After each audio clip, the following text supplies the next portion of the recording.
Imagine a ragtag fleet of makeshift boats, commanded by a daring patriot, facing the might of the British Royal Navy on a misty lake in 1776. Could this unlikely stand change the course of the American Revolution? Are you a history enthusiast fascinated by the American Revolution but unsure about the significance of lesser-known battles? Have you ever wondered how a tactical loss could become a pivotal turning point in the war for independence? Welcome to our exploration of the Battle of Valcour Island, a pivotal moment in the American Revolutionary War that unfolded in October 1776. This often overlooked naval engagement on Lake Champlain, though a tactical defeat for the Continental forces, played a vital role in shaping the war's outcome by delaying a critical British offensive. To understand the battle's significance, let's set the stage. In 1776, the American colonies were in the early stages of their rebellion against British rule. The British, determined to crush the uprising, devised a strategy to invade from Canada, aiming to sever New England from the rest of the colonies along the Hudson River Valley. Lake Champlain, a narrow, 120-mile-long waterway stretching from Canada to New York, was a natural highway for military campaigns. Controlling it was essential for any large-scale operation in the region. The Continental forces, under the resourceful General Benedict Arnold, recognized the threat posed by a British advance through this corridor.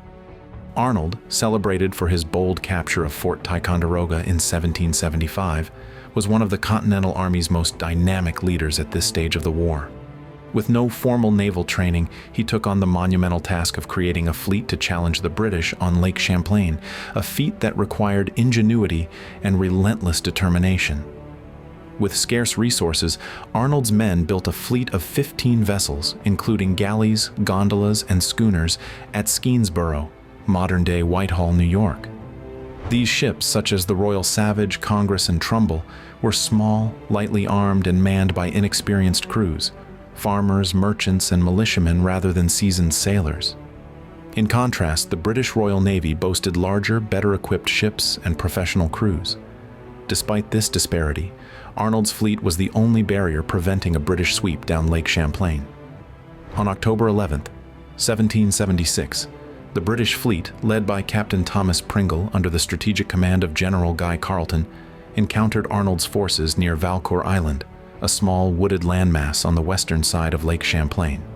Arnold cleverly positioned his ships in a defensive crescent in the narrow channel between the island and the mainland, forcing the British to approach through a confined space that limited their numerical advantage.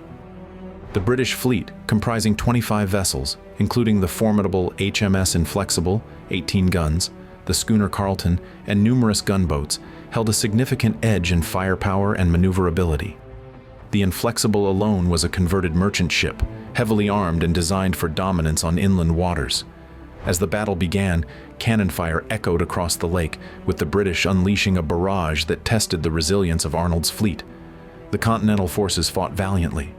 Arnold, aboard his flagship, the galley Congress, directed the defense with remarkable skill, personally aiming cannons and rallying his men. Despite inflicting damage on British vessels, including the Carleton, the Americans suffered heavy losses. The Royal Savage ran aground early in the battle and was burned to prevent capture. By late afternoon, many American ships were battered, with splintered hulls and dwindling ammunition. As night fell, the situation grew dire. The Continental fleet was outgunned, and several vessels were sinking or immobilized. Arnold, displaying the tactical acumen that made him one of General Washington's trusted commanders, devised a daring escape plan. Under cover of darkness and a fortuitous fog, he led his surviving ships in a silent retreat, rowing past British lines undetected. This audacious maneuver preserved much of the fleet from certain destruction. On October 12th, the British discovered the escape and pursued Arnold's fleet south along Lake Champlain. Over 2 days of running battles, the British captured or destroyed several Continental vessels, including the gondola Philadelphia, which was later raised and is now displayed at the Smithsonian. Some American ships were deliberately run aground and burned to avoid capture.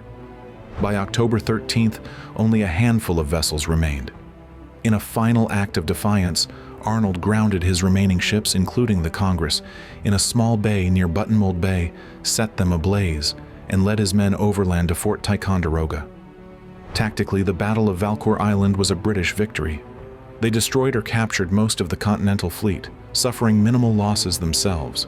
However, the strategic impact was profoundly in the Americans' favor. The battle forced the British to expend valuable time and resources, and with winter approaching, Carleton postponed his invasion until 1777. This delay gave the Continental Army critical time to reinforce Fort Ticonderoga, gather supplies, and prepare for the next campaign.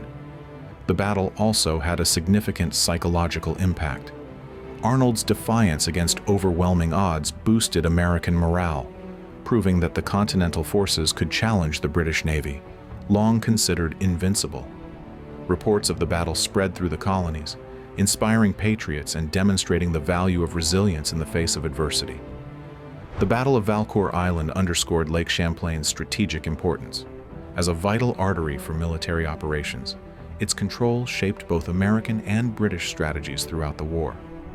The engagement highlighted the often overlooked role of naval power in the Revolution, where land battles like Bunker Hill and Yorktown typically dominate historical narratives.